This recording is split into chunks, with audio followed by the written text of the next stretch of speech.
Welcome back. Now you already know what a pop-up event means, the benefits of hosting a pop-up event, and why you need to host a pop-up event if you have a brand. This week, I'm going to be taking you on the checklist to continue, I'm going to be taking you on the checklist of the things that you need to have or know when doing a pop-up.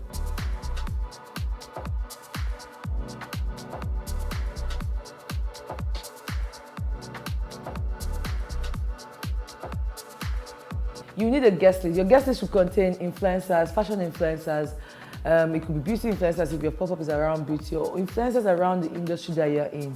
You need celebrity friends, your customers, a guest list containing your customers, celebrities, media people, editors, fashionistas, Instagram models, guests that you think that'll make your event pop or buy your product. You need a guest list.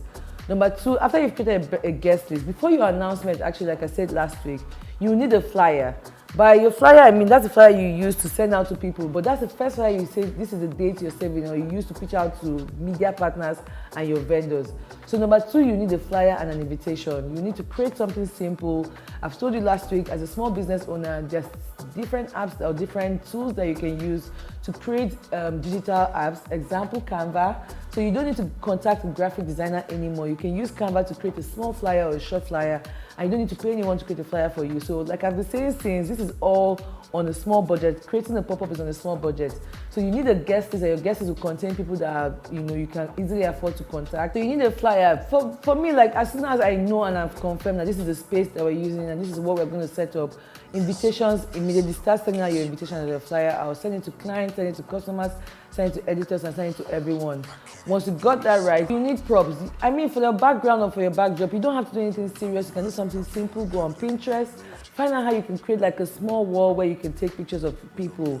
You can just create little stuff for you. For Ella Red, we had to do like a prop or a simple board. It didn't have to be a red carpet. It didn't have to be a backdrop with flyers and all the names and the media partners written on it. It can be something different, and it can be something fun. Number four, you need entertainment. You need food, you need music, you need a DJ or a playlist.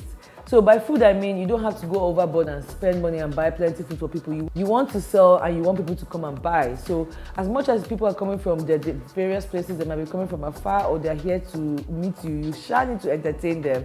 And by entertain them, I mean you need some kind of finger food. It could be small chops, something simple. It's not expensive to make small chops that you can do by yourself or to hire someone who can do small chops for you.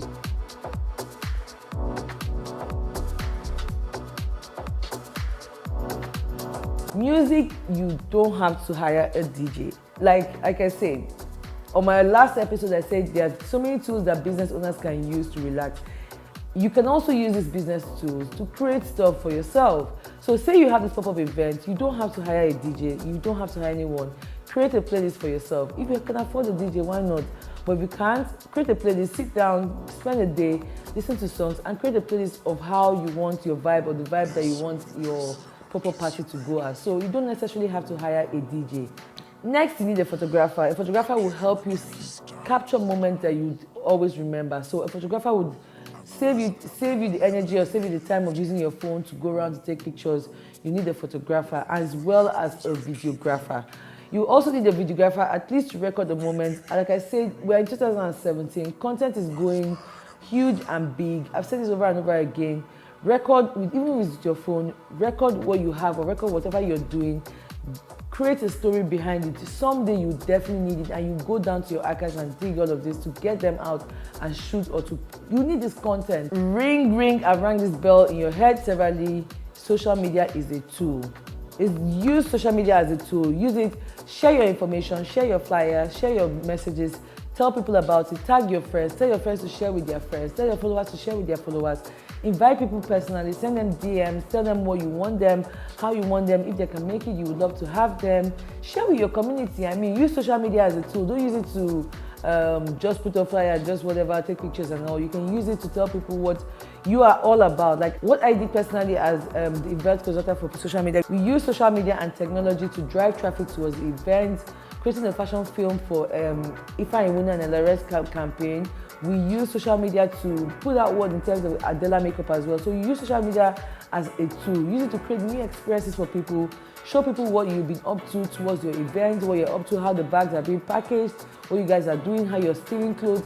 Let people know what you're up to towards your event. I mean, we'll do a recap. Even if you're using a space of that already has everything fully functional, you still need to get extra fans. Get fans in your space or in your pop-up so people don't get hot and sweaty.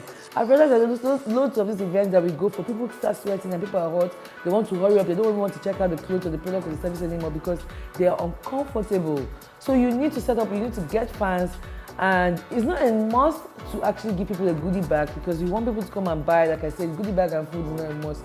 But to the editors, to the celebrities, to the people you've invited, to the influencers, you want them to leave their houses and come and shop with you. At least give them something that away from what they're coming to shop or to see. So maybe a goodie bag that contains some tiny freebies. Make sure you have that prepared for your guests. And on the day of the event, on the date of the event, be there early, be ready to train your staff, be there early to train your staff, educate your staff, remind them what they're meant to do. You've already told them already, but be there early to tell them again. Make sure everything is set up. Make sure that what you say to set up is not set up in a different way because sometimes you can ask people to set up something straight and the next thing you come, they're set it up like this. So be there early to train your staff and tell them what you want them to do.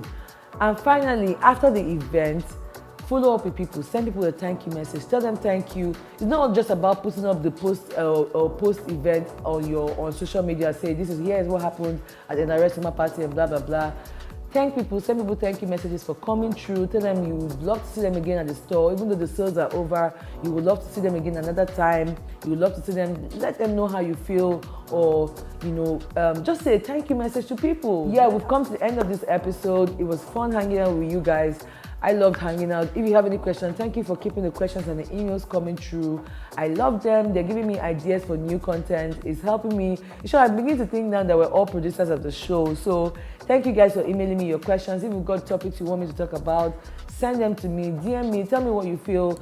Don't send me DM. I've been getting the hi, hello DMs. I'm not going to answer your hi, hello DMs. I want to talk about how you too can develop your skills and become a better person. So thank you for subscribing and thank you for tuning in on the ESO series. I'll see you next time.